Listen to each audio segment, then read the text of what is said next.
So the mind of Elijah Muhammad is spread like seeds spread on fertile soil. It took on some of the fertile soil. On the unfertile soil, it didn't take, you know. So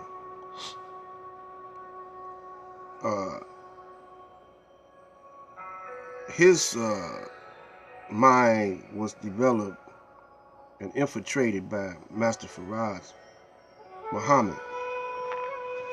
So he gave birth to the mind of the Most Honorable Elijah Muhammad, because the seeds that Master Faraj spread it on Elijah Muhammad's soil was fertile. So symbolically, you could say that Elijah Muhammad was Mary, you know. And we came up under the Nation of Islam's mind, the power of the Nation of Islam's mind, which is thoughts on how to be righteous, and telling you that you were born of righteousness, that is your nature. And then it tells us how we got out of unrighteousness, because we're in a contrary world of unrighteousness that could spread itself like a virus all over the entire planet, and that we are addicted to that type of behavior. And so out of Elijah Muhammad came birth many other ministers, or you can say angels, or you can say messengers, or you can say healers, you know. But however you put it, they are fruits. You know, the fruit of a system, of a mindset called Islam. Now, if you observe who is America at war with, they're at war with Islam, right? But they also at war with the black man. So, but they got you thinking that Islam was a product of those pale Arabs that come from the Middle East. But we could put the two together. He's at war with the black man. He's at war with Islam. Now, Islam, you know, is a religion to some. To some, they say it's a religion because he says Christianity is a religion that's different from Islam. But when you get to studying properly, if you have a proper study of Christianity and Islam, you'll see that the same tenets in both so-called religions are the same. And so what he does is confuse the black man, because the black man, he don't know who he is anyway, because he lost that knowledge of self. And So he could tell the black man anything. So now we got to ask ourselves, now since Elijah done been here and his word is a pillar and also an institution in our community, we got to ask ourselves,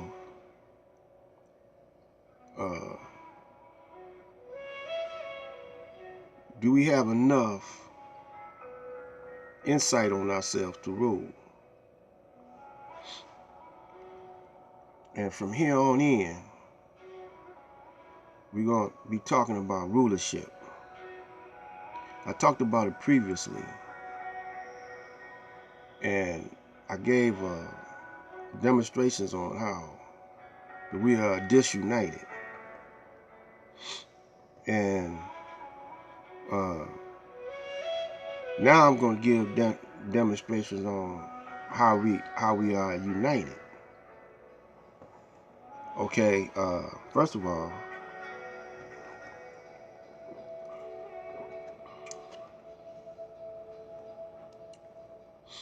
let's talk about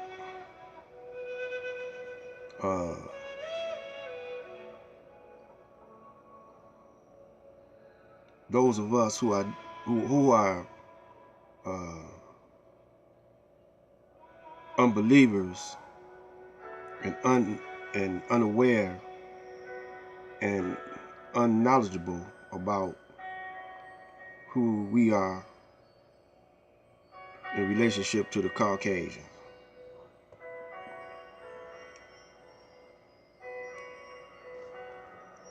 Those of you who sort of don't believe in what I'm saying, okay, I want you to ask yourself this. I had this discussion with some more people, but I don't argue with them. I say, look what happened to our people. We were sold into bondage, and so they come up with the answer of, well, some of our black brothers over in Africa sold us into bondage, and then they come up with the other answer was some of them were Muslims that sold us into bondage. All right.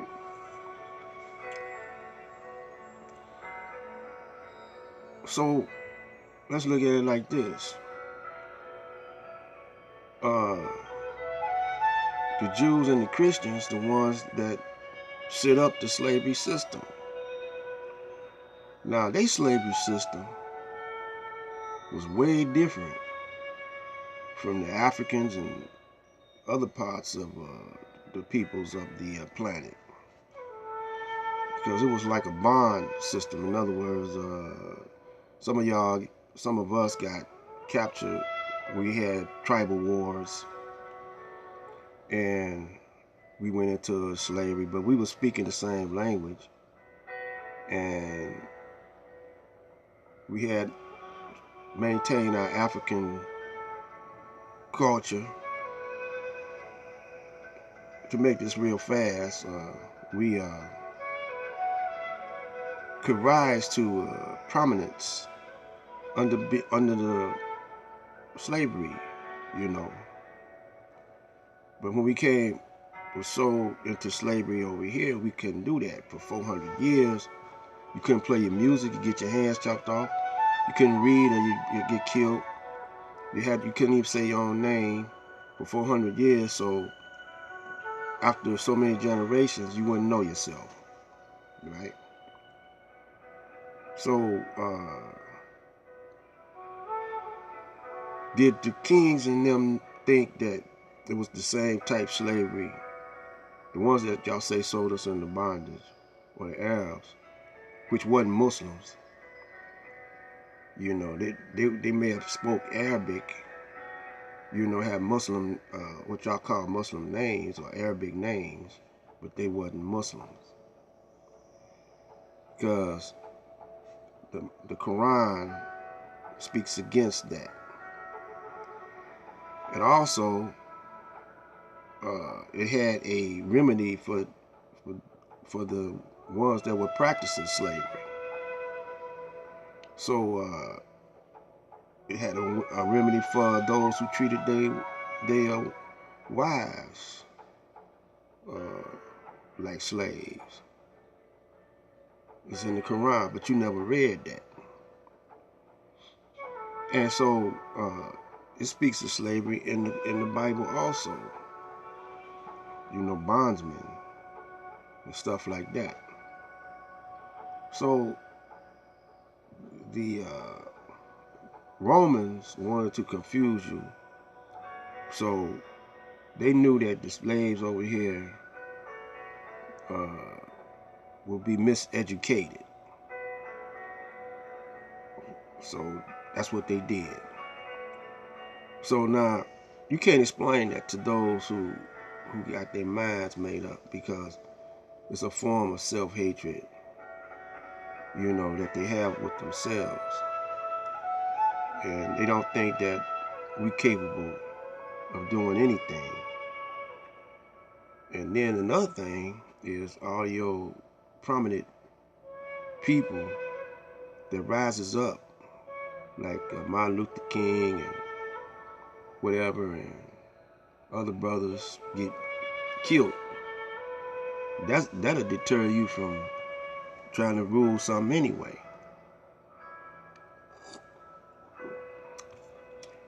So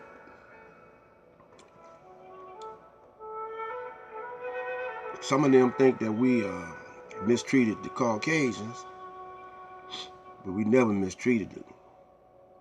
That was one of our downfalls, because the Indians over here, the Native American, never mistreated them.